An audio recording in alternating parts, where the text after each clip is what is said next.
La Poche Bleue, une présentation de La Cage Chez Vous et d'AutoHebdo.net.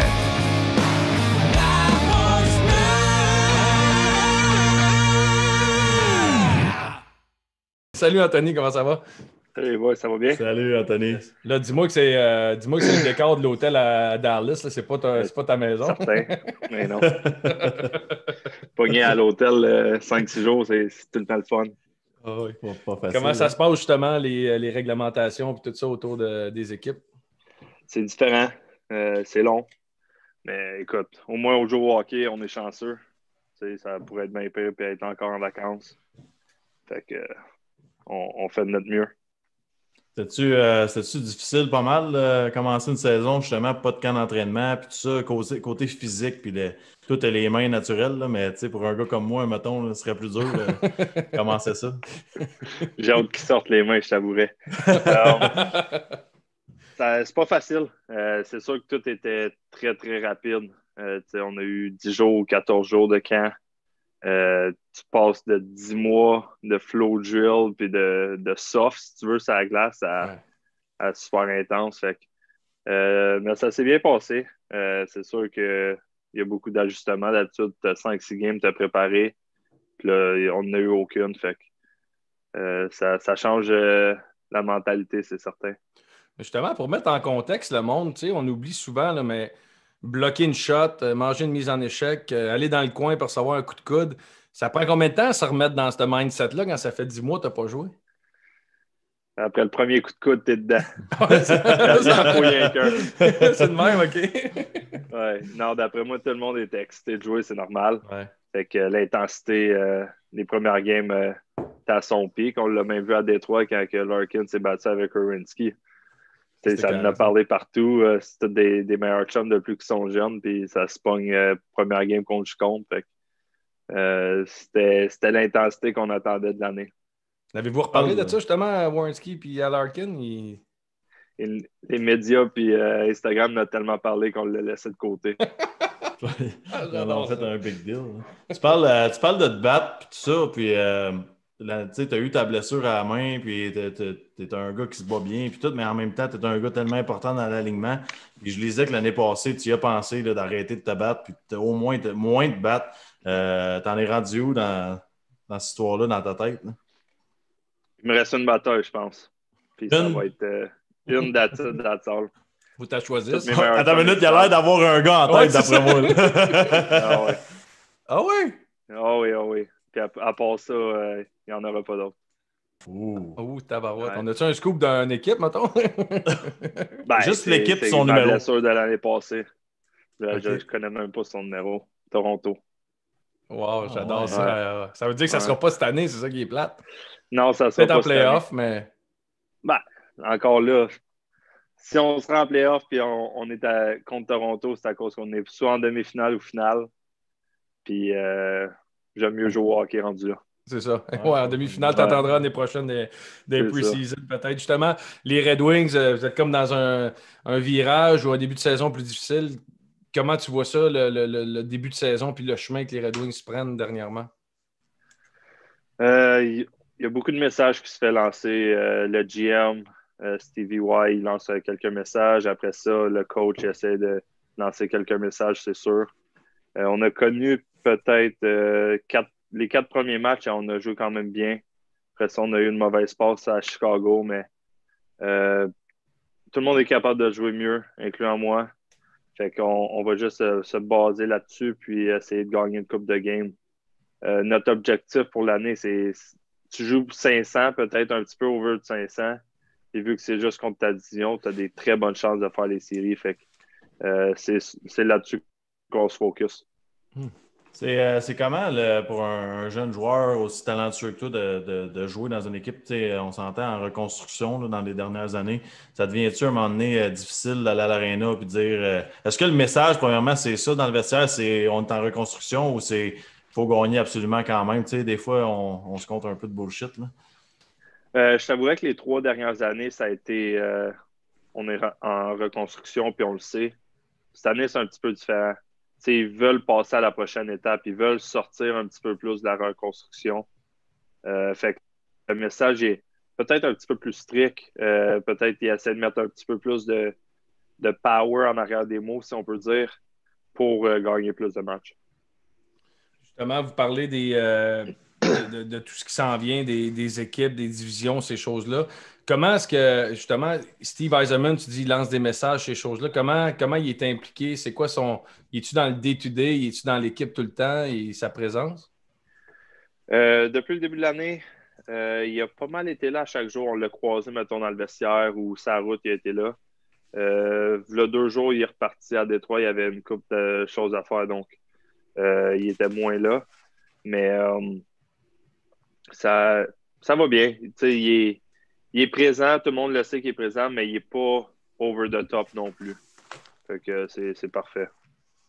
Ça ressemble à quoi une discussion avec Stevie Y? C'est un gars calme, c'est un gars strict, c'est un gars qui te met à l'aise? On dirait qu'on le connaît, on l'adorait comme joueur, là, c'est sûr, mais comme GM. Depuis le début de l'année, ou depuis le début qu'il est arrivé, il est pas mal calme. Il sait qu'il est arrivé dans une équipe en reconstruction.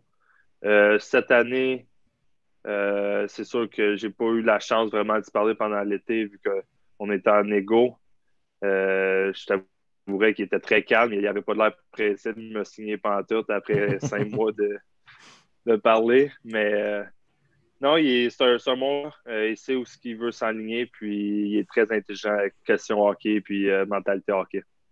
Une des belles histoires pour moi dans la Ligue nationale des dernières années, je pense que c'est Bobby Ryan. Là, on sait avec ses problèmes de consommation, tout ça, qui est allé en détox, ces choses-là. Il est revenu, les sénateurs l'ont laissé aller, il signe chez vous. Il a un très bon début de saison. Quel impact qu'un gars comme lui, son histoire, puis l'expérience qu'il a dans la Ligue nationale, qu'il apporte dans le vestiaire? Ah, c'est majeur. Ouais. De un, il y a des histoires pas à nous faire rire à pu finir. De deux, juste ce qu'il a vécu depuis sa jeunesse. C'est même une fois qu'il était dans la Ligue nationale, c'est quelque chose, mais il y a beaucoup de avant qui s'est passé. Puis il y a eu, je pense, un reportage 30 for 30 où je me rappelle plus trop c'est quel qui a fait un reportage sur lui, mais juste vivre à travers de tout ça, ça a dû changer sa vie du jour au lendemain, basically. Fait que non, c'est un leader, c'est sûr. Il a beaucoup d'expérience. C'est un très chic type. Puis en même temps, il est capable d'avoir du fun. Donc, c'est très plaisant d'être alentour de lui. Oui, puis Guy, tu sais, pendant qu'il le mentionne, Anthony, là, j'ai joué avec Anaheim, moi, Bobby Ryan. Puis c'est le dernier gars que tu t'attends qu'il ait des problèmes dans sa vie, justement, parce qu'il est toujours souriant. Comme il dit, c'est un comique. C'est pas ça la vibe qu'il donne, tu sais, en arrivant dans le vestiaire. Ça a l'air d'être un gars en contrôle. Puis je suis content. Si tu me dis que tout va pour le mieux, c'est le fun. Puis c'est le fun de le voir performer sur la glace aussi. Là. Ouais, tout à fait. Talentueux en tabarouette. Là, ouais, il y a des esprits de main, ce gars-là. Hein? On parle de Steve Yzerman, on parle de... C'était qui, toi, quand tu es arrivé chez les Red Wings, ton mentor? Qui a dit « Hey, le kid, je te prends sur mon aile » ? C'était surtout la clique de Suédois qu'il y avait à Détroit. Zetterberg, Nyquist, Cronwall, Eriksson. Peut-être j'en ai oublié un ou deux, mais c'était eux les vrais leaders de l'équipe qui, dans le fond, qui contrôlaient un peu l'équipe. Mm-hmm. Je t'avouerais que Zetterberg, vu que j'ai commencé à jouer avec lui, Nyquist, les deux m'ont comme donné quelques trucs. C'est sûr que Zetterberg avait peut-être un petit peu plus de pouvoir avec ses mots et ses gestes, mais je te dirais que c'est pas mal eux. Tu parles de ces gars-là, puis moi, ça me rappelle, tu sais, de jouer pour le Canadien, les légendes, la pression, puis toi aussi, d'une certaine façon, là, un Original Six, les 6 équipes originales, ça doit être particulier, pareil, là, d'arriver à Détroit comme un jeune Québécois. Ah, c'est incroyable. De un, suivre les pas de mon grand-père qui a joué à Détroit. Après ça, juste comme tu l'as dit, d'être Original Six, tu as direct la pression du jour où tu te fais drafter. C'est pas mal la première question qu'ils te posent à ton draft. Donc, c'est de quoi de gros. Puis tout le monde est... Les partisans sont tout le temps présents. C'est sûr que cette année, c'est différent, mais ils sont tout le temps présents, win or loss. Après ça, les coachs, le GM sont tous impliqués. La pression, elle continue, mais c'est jamais aussi gros que la pression à Montréal, ça, c'est certain. Non, ça, c'est certain, mais... Ça, c'est impossible à battre. Tu parlais de ton grand-père, André Pronovo, qui a gagné 4 Coupes Stanley dans la Ligue nationale. quel impact il y a eu dans ta jeunesse, dans ta carrière? Est-ce qu'il t'a donné des trucs? C'est quoi ta relation? Parle-nous un peu de justement cette relation-là. C'est une chance pareille que ton grand-père joue dans la Ligue nationale? Ben, avec lui et mon père, c'est pas mal eux qui m'ont appris à patiner depuis que j'ai commencé. M'apporter à la patinoire du coin, puis on passait quelques heures dehors. Après ça, toute ma jeunesse, je t'avouerais qu'il me laissait m'amuser. Tu sais, il me disait toujours « have fun, vas-y, amuse-toi ». Puis quand j'ai tombé junior majeur, c'est là qu'il était un petit peu plus impliqué. Il m'appelait peut-être aux 5 matchs, je dirais, juste pour faire un review des 5 matchs. Qu'est-ce qu'il pensait, lui? Comme un coach, dans le fond. Ah ouais? Qu'est-ce qu'il pensait, comment j'avais joué. Puis il me rappelait tout le temps les 3 T. Talent. Non, c'était travail, ténacité, puis ton talent va sortir. Wow. Ça, pour lui, c'était ces 3 T les plus importants que pendant tout mon junior, il me répétait, puis il répétait. Ah, tu veux, moi, il me manque un T. C'est ça qui est arrivé. Ténacité, Le talent. d'après moi, right? Moi, mon problème, c'est les 3 P. On est tous différents, gars, c'est correct. C'est quoi le meilleur conseil qu'il t'a donné, justement, dans ta carrière, dans ta jeunesse, peu importe? D'après moi, c'est les 3 T juste parce que c'est quelque chose que je me rappelle encore aujourd'hui. Ça fait 6 ans que ma dernière année junior, puis je m'en rappelle encore aujourd'hui. Puis tu as joué, parce que Max, quand on reçoit du monde de chez eux, il est content, là, mais tu es un ancien riverain du Collège Charlemagne, là, ça. À ce soir, on est 2 anciens. Je pense qu'on peut plugger Max un peu. Là, yes, sir. Les années, justement, midget 3A, puis tes années junior majeur, parle-nous de ça un peu. Je t'avouerais, j'ai joué midget espoir. Il y en a beaucoup qui ne le savent pas, mais j'ai joué ma première année midget espoir. Après ça, c'est après cette année-là que j'ai été repêché à Val-d'Or. Dans le temps, c'était juste les 5 premières rondes, donc j'ai été repêché en 5e ronde. Ah ouais. Je me suis présenté au camp à Val-d'Or. Je pense que c'était mon père et ma mère sont descendus même avec moi. Puis premier trip à Val-d'Or, 7 heures dans le bois, c'était long. Tu penses que c'est pas trop loin, mais finalement, un petit kid de 16 ans, bien excité, c'était quand même loin. Puis après ça, je suis revenu, ils m'ont retranché pour aller jouer midget 3. J'ai connu quand même une bonne saison midget 3. C'est sûr qu'on n'a pas gagné, mais j'ai eu du fun. C'est sûr que Collège Charlemagne, c'était une demi-heure peut-être de chez nous. Donc, la ride d'autobus matin-soir pour les games, c'est un peu loin, mais... Toi, t'étais où? À Longueuil. À Longueuil, OK. Ouais, fait que c'est pas mal un 30 minutes porte-à-porte. Mm-hmm. Mais on a eu du fun, une bonne gang pareil. Puis après ça, l'année d'après, je suis allé à Val-d'Or. Le château, était-il encore ouvert? Il était encore ouvert, mais il a changé de nom 3 fois en 1 an. On se demande pourquoi. Mais là, tu as connu des grosses années à Val-d'Or, le 50 buts en 50 games. Ouais. Tout, c'est assez particulier vivre ça. Comment tu vivais ça, justement? Tu te voyais-tu tout de suite un gros futur joueur de la Ligue nationale ou tu ne réalisais pas à cet âge-là?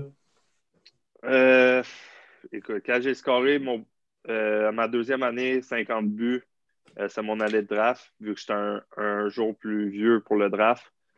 Puis ça m'a vraiment donné de la confiance pour le draft. Puis l'année d'après, quand je suis revenu du camp d'entraînement de Détroit, la confiance, on ne se le cachera pas, était dans le tapis. Tu reviens d'un première game exhibition, j'ai joué contre Markin. C'était comme un rêve, si tu veux.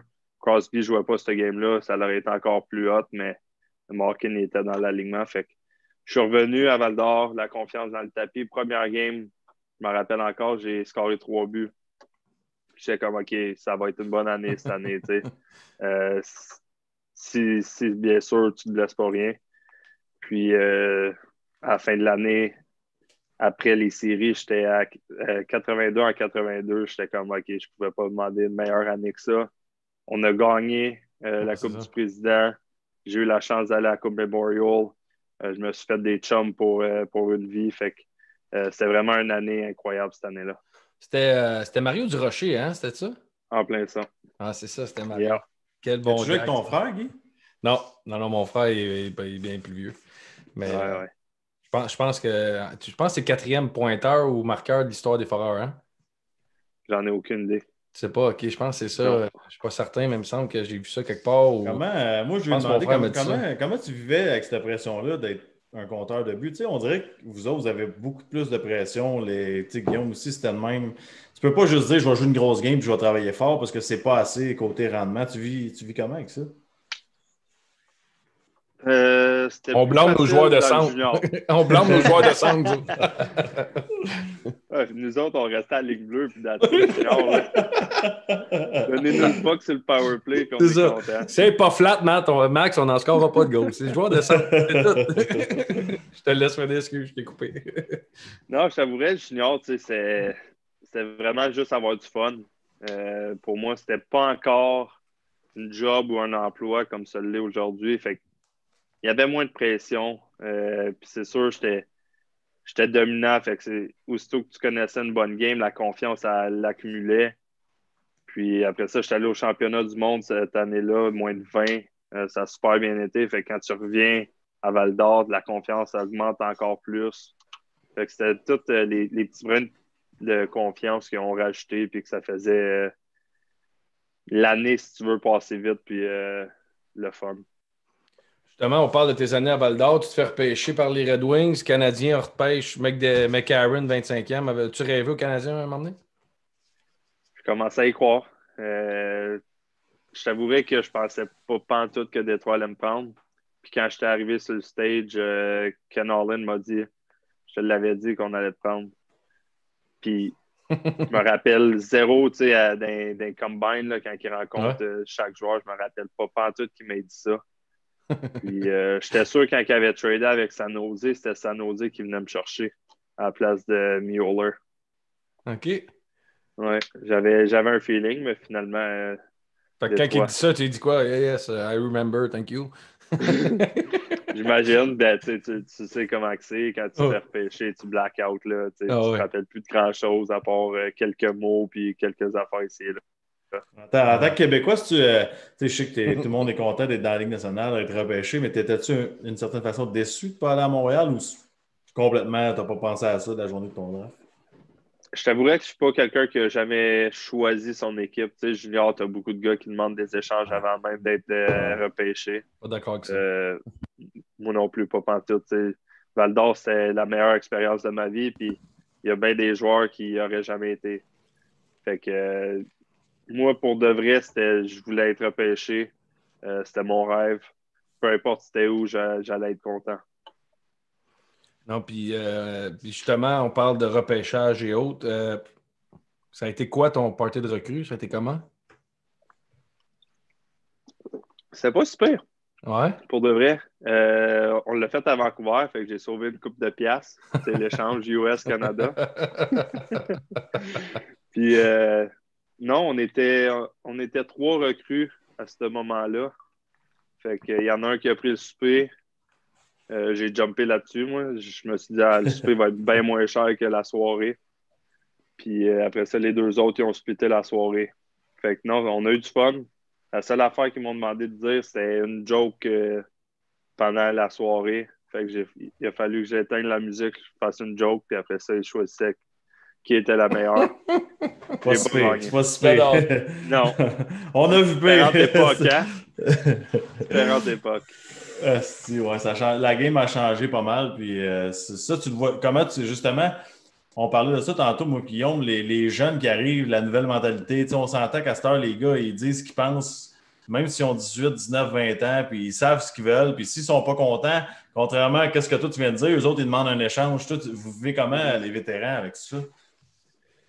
On n'a pas eu de cas. Le seul cas qu'on a vraiment eu à Détroit, c'était Athanasiou quand il ne s'avait pas présenté un peu un strike là, quand il n'avait pas signé. Mm-hmm. Puis ça y a coûté cher parce que c'est encore Zetterberg qui était notre capitaine. Je pense que ça y avait coûté 2 soupers de tous les gars pour avoir strikeout. Plus, c'est sûr que son salaire est proraté. Fait que c'était la seule histoire de gars qui ont demandé un échange. Mais à la fin de la journée, Athanasiou, c'est un de mes meilleurs chums, puis il me l'a avoué qu'il n'avait jamais demandé un échange. Il voulait juste avoir son contrat un peu plus d'argent que ce qu'il offrait. Ouais, c'est jamais facile, ça, les négociations. On l'a vu cette semaine, tu sais, Pierre-Luc Dubois, toute cette situation-là. C'est jamais facile. Il n'y a jamais personne qui gagne quand ça sort publiquement, puis quand ça commence à chicaner ou autre, ou se battre. Là. Fait que, justement, dans l'équipe, est-ce que ça en parlait? Tu sais, vous étiez bien positionné pour le repêchage avec Alexis Lafrenière, que plusieurs voient comme la prochaine vedette de la Ligue. Ça en parlait-tu? Puis y avait-tu pas une déception, mais tu sais, de ton côté, t'es Québécois, ça aurait sûrement été le fun d'avoir un kid comme Lafrenière puis de le prendre sur ton aile. Écoute, en plus, je me suis entraîné à Boisbriand l'été passé. Fait que, tu sais, là, il s'entraîne là. C'est là que je l'ai connu. J'étais avec Bernier, puis on n'arrêtait plus de le taquiner. Bon, tu vas aller vivre chez qui, mec, tu sors repêcher à Détroit. Fait que, tu t'en vas-tu avec Burns puis ses 3 enfants ou tu t'en viens avec moi? Fait que là, on le niaisait un peu. Le choix est simple. Le choix est simple, tu vas avec les 3 kids, c'est sûr. Mais la seule affaire que je trouve plate des repêchages de même, c'est qu'on ne le saura jamais, mais pourquoi qu'ils ne nous montrent pas le repêchage live? Laf, il est chanceux, il s'en va à New York, ça va être incroyable pour lui et tout. Mais pour nous qui est en reconstruction, pourquoi qu'ils ne nous montrent pas quand ils tirent la boule? Ils nous montrent le résultat. Fait que tu sais jamais s'il est truqué ou pas. Là. C'est décevant un petit peu, mais bon.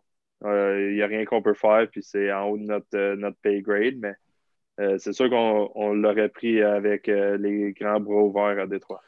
Qu'est-ce que tu dirais en ce moment? Il y a un début de saison plus difficile. Ben, pas difficile. Là. Puis, moi, ça m'énerve, là, Lafrenière, parce que je dirais au monde de se calmer, moi, là. Là, chez moi, mais qu'est-ce que tu dirais, mettons?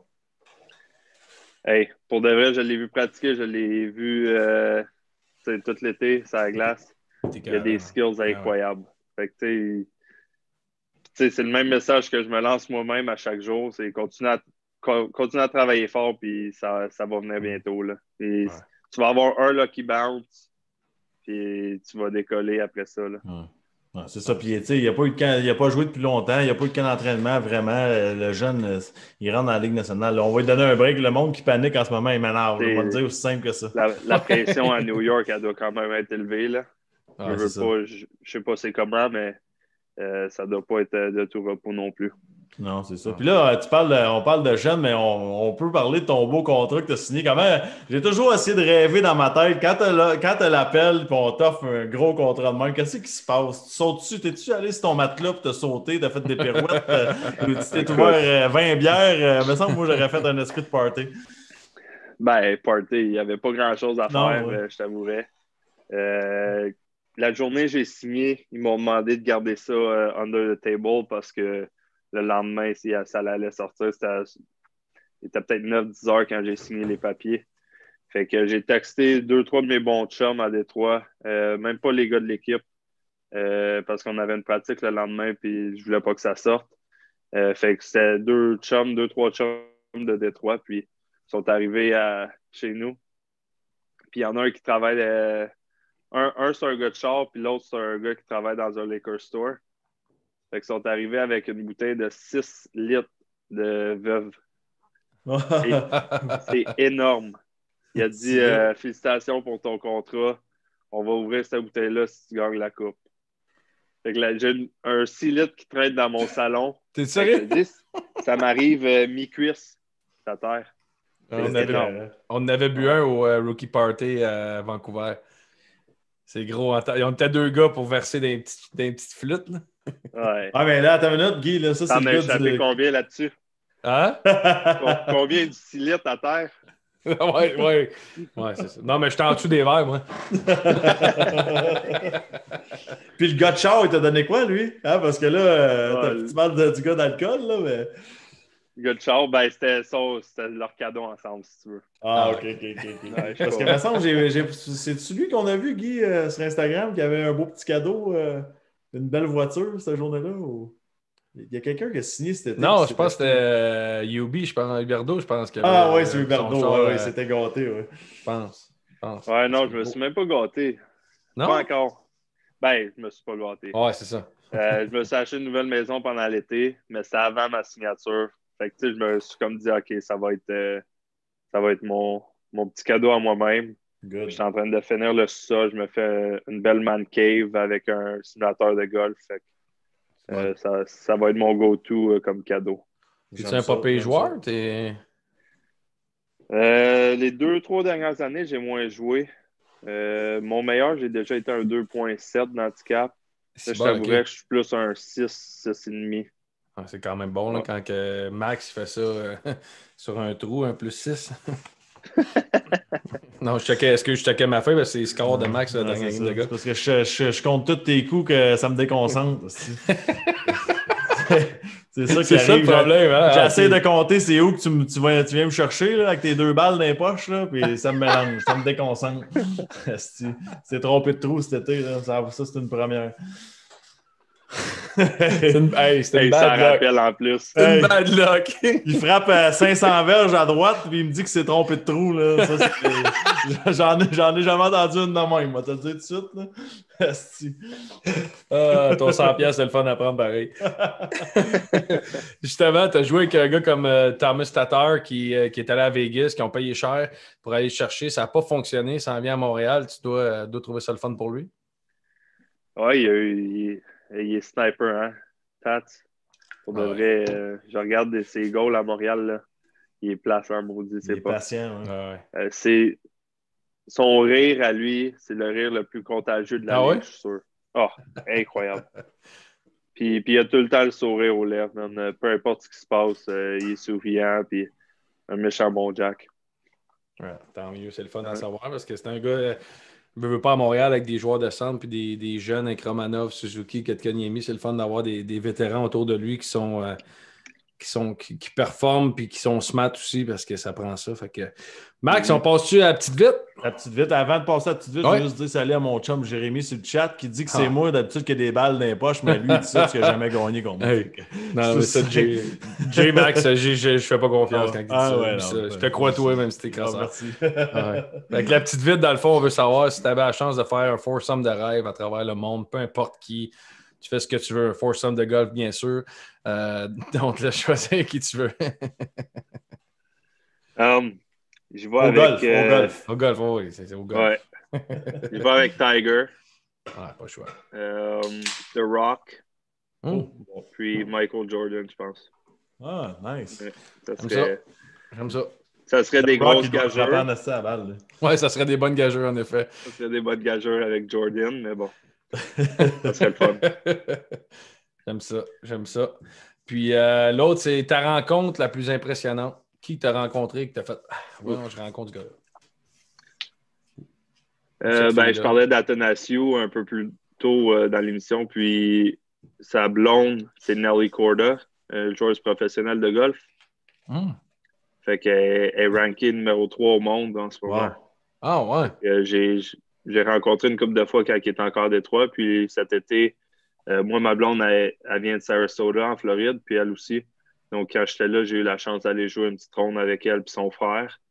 Puis son frère, c'est un joueur de tennis aussi, professionnel. Fait que leur famille, c'est une bonne famille. Son père, il a joué au tennis professionnel, il a gagné. Elle a gagné. Sa sœur a joué au golf aussi, elle est top 10 dans le monde. Puis lui, c'est un joueur, il a 21, je pense, seulement. Fait qu'il commence sa carrière professionnelle, mais ouais, c'est sur Montréal. C'était carré, ça. Hein? Wow. Il y a une question sur le chat, Max, je vais rien te la poser parce qu'elle m'intéresse, mais il parle de superstition avec Joe Bernier. Toi, t'en as-tu? Puis c'est quoi sur Joe Bernier? Superstition avec Joe Bernier. Quelqu'un qui demande ça, il demande... Les superstitions de Bernier, dans le fond, qui veut savoir. De Bernier, j'ai aucune idée. Non? Toi, t'en as-tu? J'en avais beaucoup plus quand j'étais junior. Ouais. Faudrait peut-être que je retourne à ces superstitions-là. mais maintenant, j'en ai plus vraiment. Il y a 2 semaines ou la semaine passée, j'étais sur un Zoom call avec Damon John de Shark Tank. Puis, il a lancé un message qui m'a quand même surpris. C'était à propos de superstitions. Puis, il a dit des superstitions, c'est juste pour les personnes qui ont peur. C'est une excuse pour si ça marche pas, que tu vas pouvoir changer de quoi. Ça quand même, ça m'a pogné un peu. Je suis comme, Chris, j'ai jamais pensé de même, mais en même temps, une superstition, ça change rien à comment tu joues ou peu importe ce que tu fais dans la vie. Fait que, j'aime ça. C'est vrai pareil. C'est une façon de se donner confiance et d'être superstitieux, la routine et tout. Pas fou, pas fou. Ouais, j'aime ça. C'est une bonne... Sidney Crosby est définitivement pas de même, ça je peux vous le dire, par exemple. Puis, il a pas peur, puis il performe, puis il y a des superstitions en tabarouette. Là, mais, il y en a. Ah ouais, c'est... J'aime ça. c'est pas Patrick Kane qui a une nouvelle paire de gants à chaque game aussi? Ah ouais, hein? Ouais, ça... avoir des mains comme lui, OK, mais... C'est-tu plate des nouveaux gants, man? Ouais, mais moi, j'ai changé aussi, Guillaume, mes gants. À chaque fois que je joue un total de 60 minutes, dans le fond, j'ai changé aux 20 games. C'est ce qui est con. Dernière question. Il dit, je veux prendre une autre question du public. Je trouve, c'est qui le teammate le plus underrated? Underrated.